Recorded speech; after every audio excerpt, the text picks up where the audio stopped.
What's up, everybody? Derek Anderson, the DA, and man, just when you thought that the MCU couldn't possibly get any worse, She-Hulk director wanted to make a sex-positive show that kids could also watch. This is absolutely unbelievable that they would admit to this out loud, right? They're admitting to this out loud in the public for everybody to see. Okay, because they're trying to shake like that whole grooming cloud that's hanging over Disney, right? Oh, this is what Disney is about. This is what they're trying to do. They're trying to shake that whole image, right? And yet this is what their creatives are doing behind the closed doors, behind the scenes. This is what they wanted to do. A sex positive. I'm trying to understand, like, what's the balance between that? Like, why would you even think those two things should go together? You know what I mean? Do you want a sex positive show that's kid friendly? Like, why would you want that, right? Or why would you want to make a kid show that promotes a lot of sex and a lot of, sexual innuendo? Why would you want to promote that, right? Again, it just makes you start thinking like, okay, when these people say all of this stuff, maybe there's something to it. I don't know. But I mean, it's absolutely ridiculous when they're talking about this and they're saying it right out in the open, right? It's bad enough that they went out and made a show that explicitly trolling the trolls, right? Like that was the goal. Oh, you troll the trolls. That's what we're trying to do, right? It's bad enough that they did that, right? And then they came out with their hardcore fourth wave feminism messaging, man-hating message. They just pushed that all through the screen, right? We saw that episode after episode after episode. And now, this crap. My goodness. And they wonder why nobody watched the show. They wonder why people ripped on it. They wonder why it was the absolute worst audience score by far in the MCU, television shows, movies, whatever. They wonder why it got this particular score. Oh no, it's just because it was hated by, trolls. It was just the trolls. They made a show to be hated by the trolls, and then they act surprised when everybody hates it, or at least they try to pretend like, we knew that was going to happen. And maybe they did because they wrote such a terrible show. But I mean, this thing is just an absolute disaster. I can't believe, again, that Kevin Feige greenlit this thing, right? It is unbelievable how bad this thing is. And now we get back to it. They wanted to make a sex-positive show. And yep, Kevin Feige is all aboard for this kind of nonsense. This is what he wanted out of his show. A sex-positive show that kids could also watch. Let's go ahead and take off into this. This first paragraph is just talking about, the background of this chick, Kat Coiro, who's giving this interview, and what she wanted to bring to the MCU. Says here, the thing I always loved about the show, the smaller moments and being able to see a superhero coming home and kicking her shoes off after a long day at work, she says. She cites Ant-Man as one of her favorite movies because it has the kind of little peaks at normal life. Nothing wrong with like peeking at normal life, by the way. I think that sometimes can be endearing and pretty cool. She says, although she was thrilled to stage Daredevil hallway fights and get all of this stuff with the Hulk, Hulkling, Abomination, and She-Hulk, all right, she was excited, seems like most of all, to take the series into uncharted places in the MCU, specifically the bedroom. She continues, we always felt there was a fear around sex and around the idea of sex positivity, Coiro says. So it was our job to keep having the conversation. We wanted to say, look, she's a woman in her 30s navigating modern life. Sex is a part of that story. And ask, how far could we go? I mean, this is these people are absolutely disgusting, man. These people are absolutely disgusting. How do you force an agenda of sex into this particular type of a show that children are going to be watching? Why would you even think about doing something like that? Sex. Who you sleeping with, and all the different little things that come with that, And the thing about it is knowing that children are going to be watching. It's like they want to, say, man, we need a positive feminist icon for these young ladies. And yeah, let's show her having just kind of random casual sex all over the place, because that's what we want our little girls to grow up to be, having sexual intercourse with just about everything that moves. Okay, this chick in this stupid show, man, she was just laying down with everybody. All right, she's a desperate single woman in her 30s, as she just got through saying. Okay, that's who they want, because that's who they are. They are desperate single women in their 30s. Like she says here, she's a woman in her 30s navigating modern life. That's the show they wanted to tell. All right.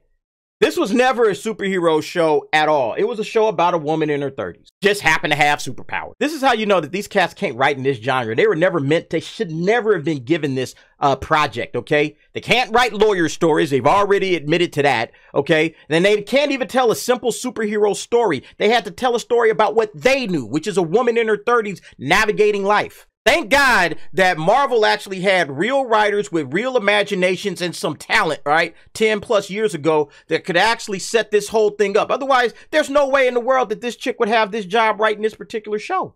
Marvel Cinematic Universe was established with good characters on good storylines that kind of fit within the comic book genre, right? Okay. So you can tell a story about Thor, and Thor wasn't just the story about a dude in his 30s, okay?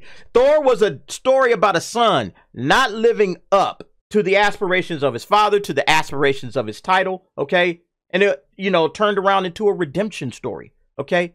That type of stuff fits within the comic universe, okay? You can tell stories like that. It hits home. It has a resonance that spreads throughout not just that particular film, but throughout the rest of the MCU, okay? What value is this show going to ever have to the MCU? Oh, we got a show about a woman in her 30s. So what? This show was not written for comic readers or the fans of the superhero genre in mind. Not at all, okay? It was written for women in their 30s, just like she just got through saying, okay? A show that was made for probably the tiniest audience that they could find, all right?